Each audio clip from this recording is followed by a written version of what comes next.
प्रधानमंत्री जी, ANI के साथ बात करने के लिए धन्यवाद।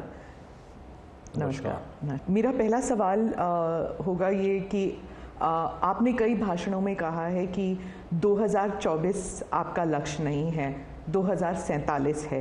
तो 2047 तक क्या कुछ होने वाला है और क्या ये चुनाव महज एक फॉर्मेलिटी है? मैं समझता हूँ कि 2047 को और 2024 दोनों को मिक्सअप नहीं करना चाहिए, दो अलग चीज़ें हैं। जब देश आज़ादी के 75 साल अमृत महोत्सव मना रहा था, उसी समय मैंने ये विषय सबके सामने रखना शुरू किया था, आज से 1-2 साल पहले। और मैं ये कहता था कि 2047 देश की आज़ादी के 100 साल होंगे। स्वाभाविक रूप से ऐसे जो माइलस्टोन होते हैं वो एक प्रकार से नया उत्साह भरते हैं, नए संकल्प के लिए व्यक्ति को तैयार करते हैं। और उस अर्थ में मेरा मत था कि एक मौका है, 75 साल पर हम खड़े हैं, 100 साल पहुंचने वाले हैं, इस 25 साल का सर्वाधिक उपयोग कैसे करें। हर इंस्टीट्यूशन, हर कोई अपना एक लक्ष्य बनाए कि मैं अपना गांव का प्रधान हूं, 2047 तक मेरे गांव में इतना तो मैं करूंगा। RBI को मैं कार्यक्रम में भी गया, 90 साल का उनका कहा। तो मैंने कहा कि 10 साल बहुत महत्वपूर्ण है, आपके 100 साल होंगे, इस पर अभी से सोचिए। तो मेरे मन में 2047 ये भारत की आज़ादी के 100 साल और देश में एक प्रेरणा जगनी चाहिए। और आज़ादी के 100 साल अपने आप एक बहुत इंस्पिरेशन है, किसी व्यक्ति की जरूरत नहीं है। तो एक पार्ट तो वो है। दूसरा है 2024। 2024 ये चुनाव का हमारा जो क्रम है 5 साल का, उसके हिसाब से वो आया हुआ क्रम है। और मैं मानता हूँ कि चुनाव ऑल टुगेदर डिफरेंट थिंग है।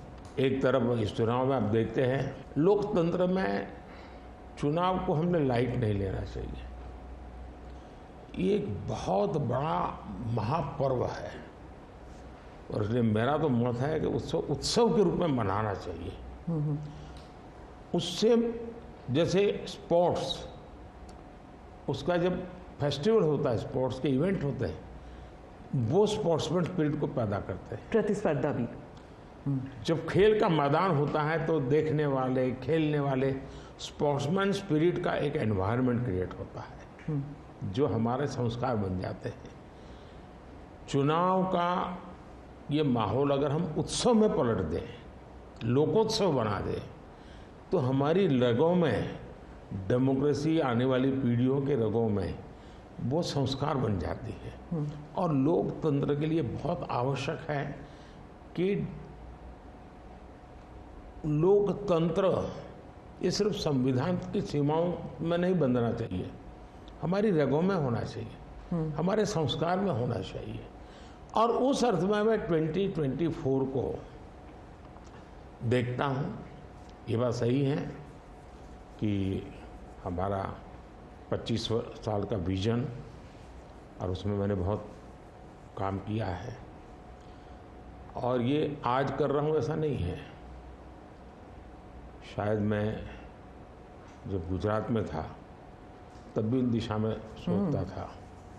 अब देखिए 2024 का चुनाव तो देश के सामने एक अवसर है कि एक कांग्रेस सरकार का मॉडल और एक बीजेपी सरकार का मॉडल, उनका 5-6 दशक का काम, मैं उनके लिए बहुत खुला मैदान छोड़ता हूँ, 5-6 दशक का काम, और मेरा सिर्फ 10 साल का काम। कंपैरिजन कीजिए, किसी भी क्षेत्र में कंपैरिजन कीजिए, अगर कुछ कमियां होगी तो भी हमारी एफर्ट्स में कमी नहीं रही होगी। दूसरा, मुझे 10 साल में 2 साल तो कोविड की लड़ाई में जाना पड़ा और आफ्टर इफेक्ट भी बहुत था। फिर भी आज हम कंपैरेटिवली देश को स्पीड कहो, स्केल कहो, सर्वांगीण विकास की बात करें तो वो कहें, सर्व समावेशक विकास की बात कहें तो वो देखें। हर पैरामीटर पे आपको कांग्रेस के मॉडल से एक ऐसा मॉडल नजर आ रहा है कि हाँ, इस रास्ते पर हम चलेंगे इतनी गति से, और गति और बढ़ानी है मुझे। अगले टर्म में गति भी बढ़ानी है और स्केल भी बढ़ाना है, तो वो तो मेरा लक्ष्य ही है। दूसरा, आप देखेंगे कि जब देश चलाने की देशवासी जिम्मेवारी देते हैं तो आपका सिंगल माइंडेड फोकस होना चाहिए।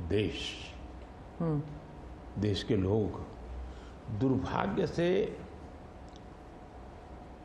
पहले की राजनीतिक कल्चर ने परिवार को कैसे मजबूत बनाना, परिवार की जड़ों को कोई उखाड़ न दे, उसी में शक्ति लगाते रहे। जबकि मैं देश मजबूत इसी एक लक्ष्य को लेकर के काम कर रहा हूँ। मेरी सरकार पूरी उस लक्ष्य को लेकर काम रहेगी। और जब देश मजबूत होता है तो हर कोई उसका बेनिफिशियरी संतोष अनुभव करता है। हाँ यार, कुछ तो हो रहा है, मेहनत तो कर रहा है, ईमानदारी से कर रहा है, इन चीज़ों का इम्पैक्ट होता है। तो 2024 ये चुनाव है और चुनाव का मैदान है, तो हम एक अपने ट्रैक रिकॉर्ड को लेकर के गए हैं और वे अपने ट्रैक रिकॉर्ड को लेकर के आए हैं। अब प्रधानमंत्री जी, आपने दो चीज़ों का जिक्र किया जिसके बारे में पूछना चाहूँगी। एक तो वो जब आरबीआई में जब आपने कहा 2014 विजन वगैरह की बात कर रहे थे, तो जब आप कहते हैं कि ट्रेलर है, आपके स्पीचेस में कहते हैं अभी तो ट्रेलर है, मैं बहुत कुछ करने वाला हूँ, तो एक कस्बा होता है जो थोड़ा नर्वस हो जाता है कि करने क्या वाले हैं मोदी जी। एक वो नर्वस होते हैं, जो दूसरी जिनका विश्वास आप पर पूर्ण तरह है, वो सोचते हैं कि हाँ अभी और काम बाकी है और मोदी जी उसे अंजाम देने वाले हैं। तो दोनों के लिए आप अगर हमें बताएं कि विजन क्या है कि 2047 तक किस तरह ये विजन सक्सेसफुल होगा, क्या आपका गेम प्लान है? जब मैं कहता हूँ कि मेरे मन में बहुत बड़े बड़े प्लान है और उसके लिए बहुत बड़े बड़े फैसले हैं, किसी को डरने की ज़रूरत नहीं है। मेरे निर्णय किसी को डराने के लिए नहीं है, किसी को दबाने के लिए भी नहीं है। मेरे निर्णय देश के सर्वांगीण विकास के लिए है, जन कल्याण के लिए है। देश के युवाओं के एस्पिरेशंस को मैं देर करना नहीं चाहता हूँ, मैं समय बिगाड़ना नहीं चाहता हूँ, उस अर्थ में मैं कह रहा हूँ। दूसरी बात है, ज़्यादातर सरकारों का स्वभाव होता है वो ये मिजाज में रहते हैं हमने तो सब कुछ कर लिया, हम तो सब कुछ करते हैं। मैं नहीं मानता हूँ मैंने सब कुछ कर लिया है। मैंने ज़्यादा से ज़्यादा करने का प्रयास किया है, सही दिशा में जाने का प्रयास किया है, फिर भी बहुत कुछ है जो मुझे अभी भी करना है, क्योंकि मैं देखता हूँ मेरे देश की कितनी आवश्यकताएं हैं। हर परिवार का सपना, वो सपना कैसे पूरा हो, ये मेरे दिल में पड़ा हुआ है। और इसलिए मैं कहता हूँ जो हुआ है वो ट्रेलर है, आपको अच्छा लगा है, लेकिन मैं बहुत अधिक करना चाहता हूँ, उस अर्थ में मैं उस बात को कहता हूँ।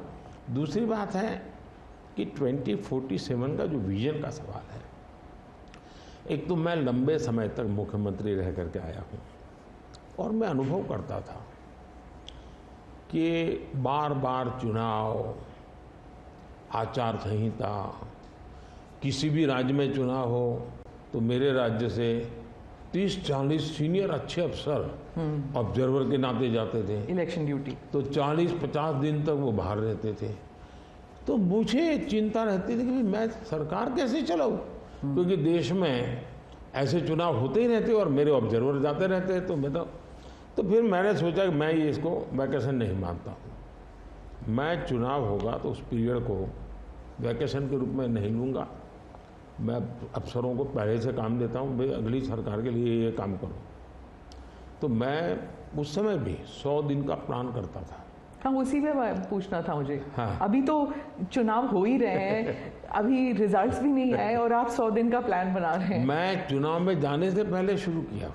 हाँ। और दरअसल मैंने कैसे किया कि मैं पिछले 2 साल से 2047 को ध्यान में रख के काम करता था, और उसके लिए मैंने देश भर में लोगों के ओपिनियन मांगे, सुझाव मांगे। शायद 15 लाख से अधिक लोगों के मैंने सुझाव दिए हैं कि वो आने वाले 25 साल में हिंदुस्तान को कैसे देखना चाहते हैं। और मैंने सभी यूनिवर्सिटीज़ को कांटेक्ट किया, मैंने अलग अलग एनजीओ को कांटेक्ट किया, संगठनों को, और 15-20 लाख लोग उन्होंने इनपुट दिया। फिर मैंने एआई की मदद लेकर के उसको सब्जेक्ट वाइज बनाया, उसका काफ़ी मैंने आर्टिफिशियल इंटेलिजेंस, हाँ, टेक्नोलॉजी का भरपूर उपयोग किया। ओके। मैंने हर विभाग में अफसरों की एक डेडिकेटेड टीम बनाई कि भाई इस पर काम कीजिए, कैसे हो सकता है अगले टर्म के लिए, 25 साल के लिए। 25। और फिर मैंने खुद ने उनके साथ बैठा, प्रेजेंटेशन दिए 2-2, 2.5 घंटे, और मेरा विजन के अनुरूप क्या चीज़ें हैं, कौन सी चीज़ें डुएबल हैं, कौन सी चीज़ें डुएबल नहीं। थोड़ा सा ट्रेलर बता सकते हैं? उसको मैं ऐसा है कि आचार संहिता चल रही है। अच्छा। मैं अभी अगर इन चीज़ों को बताऊंगा तो शायद कोई उसको गलत अर्थ में ले लेगा, तो मैं उसमें फंसना नहीं चाहता हूँ जी। लेकिन इसमें कुछ छुपा हुआ नहीं है, मिल ही जाएगा। दूसरा मैंने कहा कि मैं चाहता हूँ कि ये जो मैं डॉक्यूमेंट बना रहा हूँ, जो मेरा विजन है जी, लेकिन वो विजन मोदी की बपौती नहीं है, वो 15-20 लाख लोगों के विचारों को उसमें समाहित किया। एक प्रकार से इसकी ओनरशिप देश की है। 15-20 लाख लोग इनपुट देते हैं, मतलब पूरा देश दे रहा है जी। मैंने क्या किया है कि मैंने उसको अभी डॉक्यूमेंट के रूप में तैयार करवा रहा हूँ। जैसे ही चुनाव प्रक्रिया पूरी हो जाएगी तुरंत वो स्टेट को भेज दिया जाएगा। ओके। मैं चाहूँगा कि स्टेट उस पर काम करे, स्टेट को क्या लगता है, क्या हो सकता है, क्या नहीं। और वो सिर्फ बीजेपी स्टेट्स नहीं है, सभी नहीं, पूरा देश, ये देश का है, ये भाजपा का नहीं है जी। ओके। ये काम देश का है जी। फिर मैं नीति आयोग की मीटिंग बुलाऊंगा, उसमें इस पर व्यापक चर्चा करूंगा मुख्यमंत्रियों के साथ, और फिर उसमें से एक फाइनल चीज बनेगी। दूसरी तरफ मैंने अफसरों को कहा कि अभी जो हमारे सामने चित्र बना है, जो कुछ भी इनपुट आए उसके आधार पर मैंने अपने इनपुट दिए, उसमें से मुझे 3 हिस्सों में काम करना है। एक, बीजेपी का जो मैनिफेस्टो आएगा उसमें से करणीय काम तुरंत कैसे ले सकते हैं। दूसरा, ये जो 25 साल का हमारा जो एक खाका बना है, जो मेरा अपना विजन है, अभी तो मैं चाहूँगा कि मुझे और भी उसमें क्रिटिकल इनपुट चाहिए मुझे। मैं ऐसा नहीं मानता हूँ कि सब कुछ मुझे ही समझ और मुझे ही दिखता है। कोशिश मैंने भारी की, मैंने काफ़ी समय लगाया इसमें। उसको मैं 3 हिस्सों में बांटा। एक 25 साल, उसके लाइट में मेरे नेक्स्ट 5 ईयर, और उसके लाइट में मेरे फर्स्ट 100 डेज। अच्छा। तो इस प्रकार से मैंने पूरा डिजाइन बना के अफसरों को काम पे लगा दिया है, क्योंकि मैं 1 मिनट भी गंवाना नहीं चाहता हूँ जी। अब आपको याद होगा 2019 में बहुत कम लोगों को ध्यान रहता है, उस समय भी मैंने 100 दिन का काम दे करके चुनाव के मैदान में गया था, और जब मैं वापस आया आर्टिकल 370 100 दिन में मैंने कर दिया।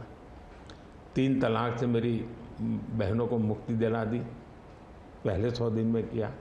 यूएपीए बिल सिक्योरिटी को लेकर के हमने 100 दिन में कर दिया। बैंकों का मर्जर बहुत बड़ा काम था, हमने 100 दिन में किया।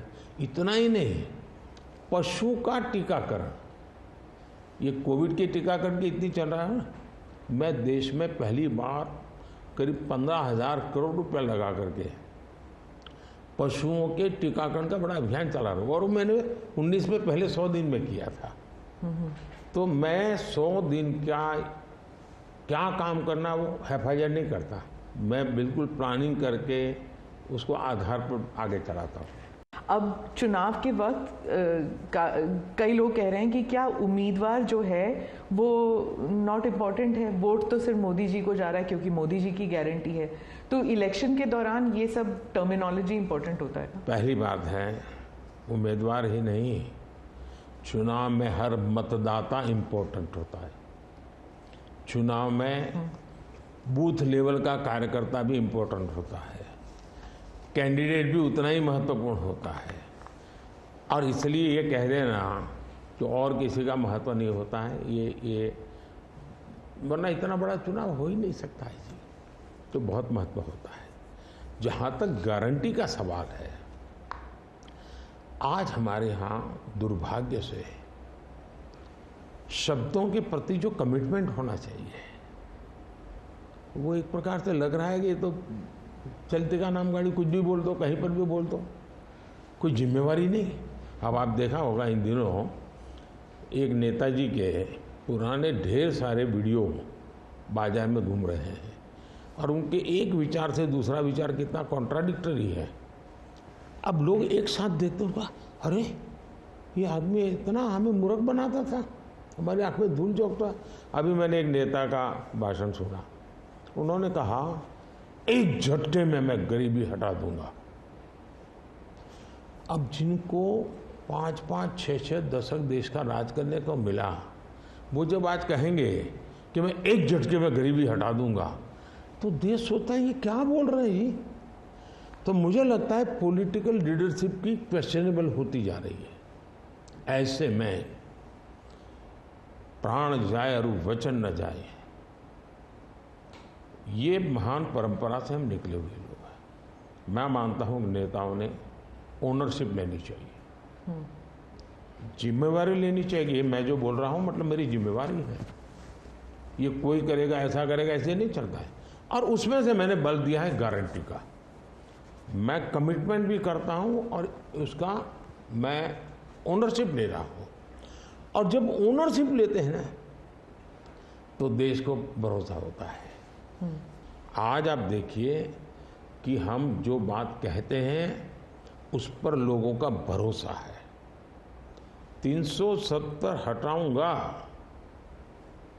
भले हमें पार्टी का जन्म हुआ तब से हम कह रहे थे, हमारे श्यामा प्रसाद मुखर्जी ने बलिदान दिया था, लेकिन हम उस पर पक्के मन से लगे हुए थे।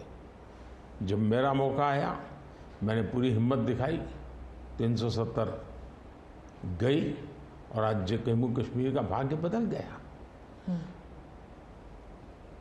3 तलाक कितने ही चीजों से गुजरा, पॉलिटिकल लीडरशिप डर गई, लोगों को रहा भी इनके पर क्या भरोसा करे। ये तो एक बार एक बोलते दूसरी बार, लोगों का भरोसा तब बनता है, कहेगा यार ये खुद खड़े रहेंगे, ये खड़े रहेंगे और जाना भी है तो जिम्मेवारी लेकर के जाएंगे कि भाई ये था, मैं सोचा था, नहीं कर पा रहा हूं, मैं जा रहा हूं वापिस। लेकिन भरोसा बहुत बड़ी ताकत होती है और भारत जैसे देश में ये भरोसा को मैं अपनी जिम्मेवारी मानता हूं और इसलिए मैं बार बार गारंटी ये कहता हूं। मोदी जी, आप भरोसे की बात करते हैं, जब भी हमारे कैमरा टीम्स जहाँ भी जाते हैं वो सब यही कहते हैं कि जो मतदाता हो या कैंडिडेट हो वो सब यही बात करते हैं, मोदी पर भरोसा। तो have we come to this situation जहाँ पे पहले होते थे, बोला जाता था कि Indira is India, India is Indira, और अब है मोदी इज़ भारत, भारत इज़ मोदी। क्या उस लेवल पर पहुँच गए हैं? ऐसा है कि देश ये कहता है और जो मैं खुद भी फील करता हूँ कि ये माँ भारती का बेटा है, ये माँ भारती का संतान है। उससे ज़्यादा न लोग मुझे मेरे लिए सोचते हैं, न ही मेरे लिए बोलते हैं। भारत माँ का संतान है, माँ की सेवा कर रहा है, तो इतना ही बहुत है। मैं राम मंदिर प्राण प्रतिष्ठा की बात करती हूँ। इसको एक राजनीतिक रंग नहीं चढ़ना चाहिए था, लेकिन हो गया है। और जब इलेक्शंस आ गए हैं तो फिर चाहे ऑपोजिशन हो या बीजेपी हो, एक दूसरे पर आरोप लगाते हैं, तुम पापी तुम पापी। कांग्रेस कहती है कि इसका राजनीतिकरण बीजेपी ने किया इसलिए वो पापी है। बीजेपी कहती है कि न्योता देने के बावजूद आप प्राण प्रतिष्ठा में आए नहीं इसलिए आप पापी हैं। तो इसे आप कैसे देखते हैं? पहली बात है कि इसका राजनीतिकरण किसने किया और इसको आज की घटनाओं से मत, जब हमारा जन्म भी नहीं हुआ था, हमारी पार्टी पैदा भी नहीं हुई थी, उस समय अदालत में ये मामला निपटाया जा सकता था, समस्या का समाधान हो सकता था। भारत विभाजन हुआ तो विभाजन के समय ये तय कर सकते हैं चलो भाई इतनी इतनी चीज़ें ऐसा कर लो, वो नहीं किया गया। क्यों कि एक ऐसा हथियार हाथ में है जो हथियार वोट बैंक पॉलिटिक्स के लिए मजबूती का एक दांव है, इसलिए उसको पकड़ के रखा गया और बार बार उसको भड़काया गया। अब जब ये अदालत के अंदर मामला चल रहा था, अदालत में अभी जजमेंट ना आए वहां तक कोशिश की गई। न्यायिक प्रक्रिया से होना चाहिए तो हमारा संविधान हमें कहता है और सरकार की तो जिम्मेवारी है, लेकिन उसमें भी अड़ंगे डालना, ये क्यों? क्योंकि उनके लिए ये राजनीतिक हथियार था, ऐसे लोगों के लिए। और देखिए राम मंदिर का, ऐसे लोग हैं राम मंदिर कर रहे हैं, तुम्हें मार देंगे, ऐसा करके वोट बैंक बनाने का एक तरीका था। अब हुआ क्या, राम मंदिर बन गया तो उनके हाथ से वो मुद्दा ही चला गया। अब वो किसी को डरा नहीं पा रहे हैं, राम मंदिर आ जाएगा, आ गया, कुछ नहीं हुआ, आग नहीं लगी कोई। दूसरा इनकी प्रकृति, आप सोमनाथ मंदिर से लेकर के अब तक की घटनाएं देखिए, वे भारत की मूलभूत आस्थाएं, भारत का मूलभूत जो पिंड है उसके प्रति नेगेटिविटी लेकर के ही देश में वो अपनी बात है। अब सोमनाथ मंदिर को क्या प्रॉब्लम था, सरदार पटेल थे, डॉक्टर राजेंद्र बाबू को जाना था, वहां तो न जनसंघ था, न भाजपा था, न आरएसएस थी, न कोई लड़ाई थी, लेकिन उन्होंने मना कर दिया जाने। वो जो नेहरू जी की जो चिट्ठी थी, हाँ, जो भी है। अब ये और वो परंपरा आज भी चल रही है कि प्राण प्रतिष्ठा का निमंत्रण मिले और आप उसको ठुकरा दें। सचमुच में तो आपको गर्व होना चाहिए कि ये राम मंदिर निर्माण करने वाले जो भी लोग हैं जिन्होंने संघर्ष भी किया है, वे आपके सारे पाप भूल करके, सारे आपके गुनाह भूल करके घर में आकर के आपको इनवाइट कर रहे हैं और नए से व्यवहार शुरू करना चाहते हैं। आप उसको भी उस पुराने मिजाज से ठुकरा दे, तब लगता है कि आपके लिए वोट बैंक एक बहुत बड़ी आपकी मजबूरी है और उस वोट बैंक के चलते इस प्रकार की चीज़ें होती रहती। और ये किसी को नीचा दिखाना, किसी का अपमान करना, ये अपना अधिकार मानते हैं। और मैं कभी कभी कहता हूँ ये तो नामदार है, हम तो कामदार है। अब मैं नॉर्थ ईस्ट जाऊँ, वहाँ के लोग कोई कपड़े पहना दे, मैं पहनता हूँ, उसकी भी मजाक उड़ाना, यानी हर चीज़ की। मैं तमिलनाडु जाऊँ, लुंगी पहनूँ, तो उनको लगता है देखो ये कर रहा है, वो कर रहा है। मैं हैरान हूँ जी, इतनी नफरत लोकतंत्र में नहीं होती है, नहीं होनी चाहिए। देखिए हमारे लिए, मैं मानता हूँ ये न राजनीति का विषय हम लोगों के लिए है, न होना चाहिए और न कभी होगा। हमारे लिए एक जबरदस्त आस्था का विषय है जी। और ये कोई प्रभु राम का संबंध कोई मेरे कारखाने में नहीं आया जी, हजारों साल से और दुनिया के अनेक देशों में है।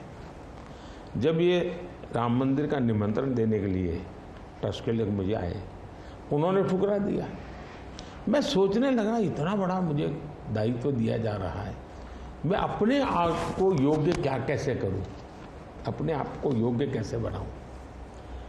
तो मैंने कुछ लोगों की एडवाइस ली, कुछ संतों की, कुछ जानकार लोगों की, मेरी स्पिरिचुअल लाइफ से जुड़े हुए कुछ लोगों को मैंने पूछा कि भाई मैं इसको एक प्रधानमंत्री के रूप में इस कार्यक्रम को नहीं लेता हूँ, एक राम भक्त के रूप में करना चाहता हूँ, मुझे क्या करें। उसमें से मुझे सुझाव आया, तो सुझाव तो बहुत, लेकिन मैंने फिर कुछ अध्ययन भी किया और मैंने मनोमन तय किया कि मैं 11 दिन का अनुष्ठान करूँगा। और मैं ज़मीन पे सोता था, नारियल के पानी पर रहता था और तय किया मैं प्रभु राम जहाँ जहाँ गए थे उसमें जहाँ भी मैं जा सकता हूँ जाने का प्रयास करूँगा। और वहाँ मैं अपना, जब मैं श्रीरंगम मंदिर में गया, दक्षिण भारत में, हाँ, दक्षिण भारत में, और कम्ब रामायण का मैंने पाठ किया वहाँ। तब मुझे वहाँ के लोगों ने बताया साहब 800 साल पहले जब कंब रामायण की रचना हुई तो पहला पाठ इसी जगह में हुआ और मैं देख रहा सबके आंख में आंसू थे। ये जो मैंने अनुभूति की है साउथ में खास करके, यहाँ बैठे हुए लोगों को अंदाज नहीं आएगा जी कि क्या भक्ति है, क्या आस्था है और कितनी पवित्रता है उसमें। मेरा कार्यक्रम नोन नहीं था, मेरा काम भी ऐसा व्यक्तिगत था, लेकिन जो जन सामर्थ्य एक प्रकार से मुझे उनके भाव में अनुभव कर रहा था, तो मेरे लिए शायद मेरी स्पिरिचुअल जर्नी की एक बहुत बड़ा महत्वपूर्ण एक 11 दिन की घटना में देखता हूँ मैं। और राम मंदिर प्राण प्रतिष्ठा को मैंने बहुत गंभीर लिया था जी। मैंने एक इवेंट के रूप में नहीं लिया था जी, मेरे लिए वो इवेंट नहीं था। वो एक स्पिरिचुअल मूवमेंट था आपके लिए? मैं मानता, मुझे दिखता था वो 500 साल का संघर्ष, मुझे दिखता था 140 करोड़ लोगों की श्रद्धा, सपने, और देश के गरीब गरीब लोगों ने पाई देकर के मंदिर बनाया है जी। ये मंदिर 3 चीजें मैं देखता हूँ। एक, 500 साल का अविरत अखंड एक निष्ठ संघर्ष, लाखों लोगों का एक काम के लिए बलिदान। दूसरा, लंबी न्यायिक प्रक्रिया, इतने सालों की न्यायिक प्रक्रिया, और न्यायिक प्रक्रिया के हर तराजू से तूल करके निकला हुआ, कसौटी हुआ। दूसरा, टेक्नोलॉजी का उपयोग, ASI के द्वारा उसकी खुदाई, सबूत, ये एक बहुत बड़ा। और चौथा, हिंदुस्तान के कोटि कोटि लोगों ने 1-1, 2-2, 5-5 रुपया जो भी दे सकते दे करके ये मंदिर बनाया है। ये मंदिर सरकारी खजाने से नहीं बना है। ये ऐसे पहलू हैं कि जो भारत के स्वाभिमान को, भारत के सामर्थ्य को, भारत के सपनों को, भारत के संकल्प को और भारत के आने वाली पीढ़ी को बहुत बड़ी प्रेरणा देने वाले हैं।